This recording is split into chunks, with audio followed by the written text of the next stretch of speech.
Hi ಎಲ್ರಿಗೂ ನಮಸ್ಕಾರ. Welcome back to my YouTube channel Savinenapu. ಇವತ್ತು ನಾವು ಗುಲಾಬ್ ಜಾಮೂನ್ ಹೇಗೆ ಮಾಡೋದು ಅಂತ ನೋಡೋಣ. ಇದಂತೂ ತುಂಬ ಸಾಫ್ಟಾಗಿರುತ್ತೆ, ತುಂಬ ರುಚಿಯಾಗಿರುತ್ತೆ, ಎಲ್ಲರೂ ಇಷ್ಟಪಟ್ಟು ತಿನ್ನುವಂತಹ ರೆಸಿಪಿ ಅಂತಲೇ ಹೇಳ್ಬೋದು. ಹೇಗೆ ಮಾಡೋದು ಅಂತ ನೋಡೋಣ.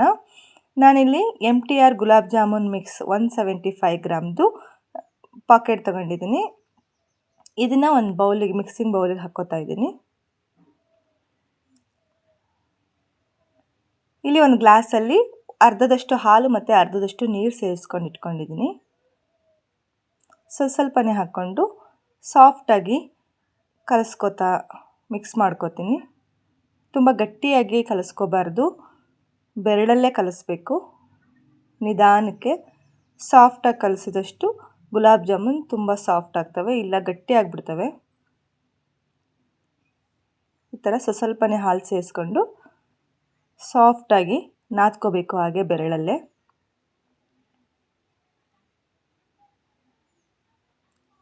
ಕೊನೆಯಲ್ಲಿ ಒಂದು ಅರ್ಧ ಸ್ಪೂನಷ್ಟು ತುಪ್ಪ ಸೇರಿಸ್ಕೊಂಡು ನಾದ್ಕೊಂಡು ಮುಚ್ಚಿಡಬೇಕು.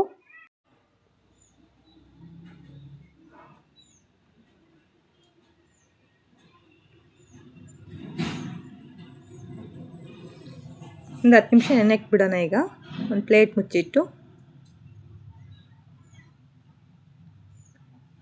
ಈಗ ಸಕ್ಕರೆ ಪಾಕ ರೆಡಿ ಮಾಡ್ಕೊಳ್ಳೋಣ. ಗ್ಯಾಸ್ ಮೇಲೆ ಒಂದು ಬಾಣಲೆಯಲ್ಲಿ 2 ಕಪ್ಪು ಸಕ್ಕರೆ ಸೇರಿಸ್ಕೊಂಡಿದ್ದೀನಿ. ಒಂದು 150 ಗ್ರಾಮ್ ಸಕ್ಕರೆ ಇರ್ಬೋದು. ಅದಕ್ಕೆ 4 ಕಪ್ಪಷ್ಟು ನೀರು ಸೇರಿಸ್ಕೊತಾ ಇದ್ದೀನಿ.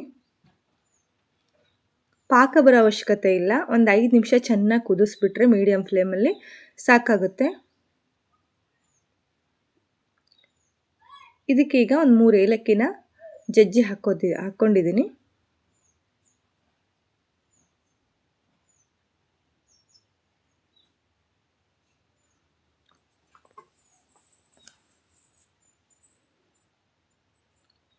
ಒಂದು 5 ನಿಮಿಷ ಚೆನ್ನಾಗಿ, 5ರಿಂದ 6 ನಿಮಿಷ ಚೆನ್ನಾಗಿ ಕುದ್ಬಿಟ್ರೆ ಸಾಕಾಗುತ್ತೆ. ಒಂದೇಳೆ ಪಾಕ ಅದು ಯಾವುದು ಬರೋದು ಅವಶ್ಯಕತೆ ಇಲ್ಲ.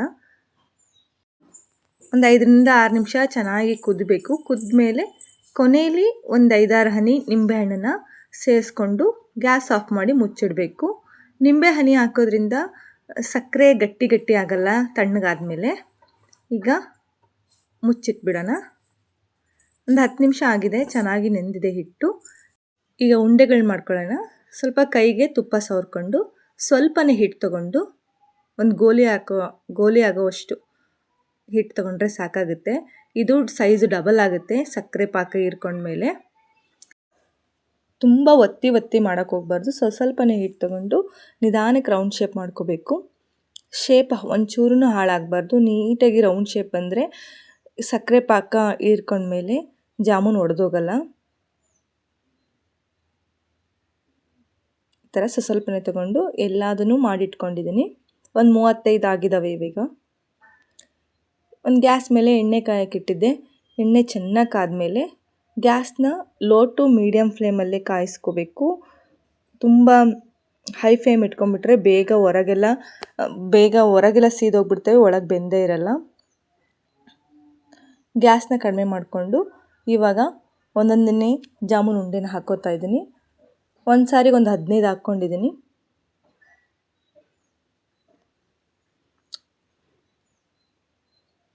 ಈ ಥರ ಎಲ್ಲವನ್ನೂ ಬಿಟ್ಕೊಂಡ್ಮೇಲೆ ಒಂದು ಸ್ಪೂನ್ ತೊಗೊಂಡು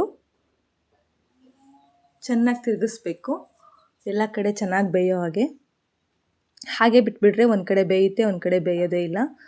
ಈ ಥರ ಸ್ಪೂನಲ್ಲಿ ತಿರುಗಿಸೋದ್ರಿಂದ ಎಲ್ಲ ಕಡೆ ಚೆನ್ನಾಗಿ ಬೆಂದ್ಕೊಳ್ತದೆ. ಈ ಥರ ಫುಲ್ ಡಾರ್ಕ್ ಕಲರ್ ಆಗೋ ತನಕ ಫ್ರೈ ಮಾಡ್ಕೋಬೇಕು. ಈ ಕಲರ್ ಬಂದಮೇಲೆ ತೆಗೆದು ಇಮ್ಮಿಡಿಯೇಟಾಗಿ ಸಕ್ಕರೆ ಪಾಕದಲ್ಲಿ ಹಾಕಿ ಪ್ಲೇಟ್ ಮುಚ್ಚಿಟ್ಬಿಡಬೇಕು. ಮತ್ತು ಇನ್ನೊಂದು ಸಾರಿ ಹಾಕ್ಕೋತಾ ಇದ್ದೀನಿ.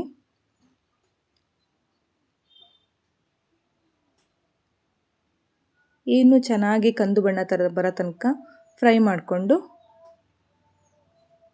ತೆಕ್ಕೋತಾ ಇದ್ದೀನಿ.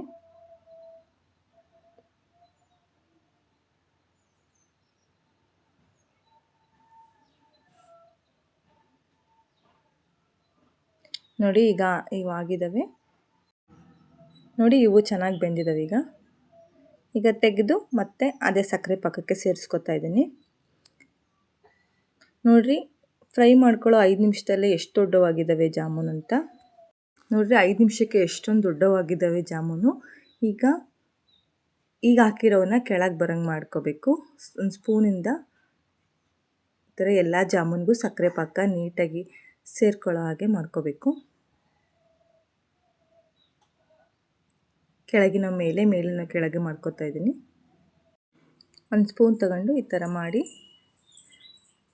ಈಗ ಹಾಕಿರೋವೆಲ್ಲ ಸಕ್ಕರೆ ನೀರಲ್ಲಿ ಚೆನ್ನಾಗಿ ನೆನೆಯೋ ಹಾಗೆ ಮಾಡ್ಕೊಂಬಿಟ್ಟು ಒಂದು ಅರ್ಧ ಗಂಟೆ ಪ್ಲೇಟ್ ಮುಚ್ಚಿಟ್ಬಿಟ್ರೆ ನಮಗೆ ಸೂಪರ್ ಟೇಸ್ಟಿಯಾಗಿರೋ ಜ್ಯೂಸಿ ಆಗಿರೋ ಸಾಫ್ಟ್ ಆಗಿರೋ ಗುಲಾಬ್ ಜಾಮೂನ್ ರೆಡಿ ಆಗಿಬಿಡುತ್ತೆ. ತಿನ್ನೋದಕ್ಕೆ ಇನ್ಸ್ಟಂಟಾಗೆ ಮಾಡ್ಕೋಬೋದು. ಒಂದು ಅರ್ಧ ಗಂಟೆಯಲ್ಲಿ ನೋಡಿದ್ರಲ್ಲ, ಒಂದು ಅರ್ಧ ಗಂಟೆ ಟೈಮ್ ಕೊಟ್ಟು ಮಾಡ್ಕೊಂಬಿಟ್ರೆ ಮನೆ ಮಂದಿ ಎಲ್ಲ ತುಂಬ ಇಷ್ಟಪಟ್ಟು ತಿನ್ನೋ ಅಂತಹ ಜಾಮೂನ್ ರೆಡಿ ಆಗಿಬಿಡುತ್ತೆ.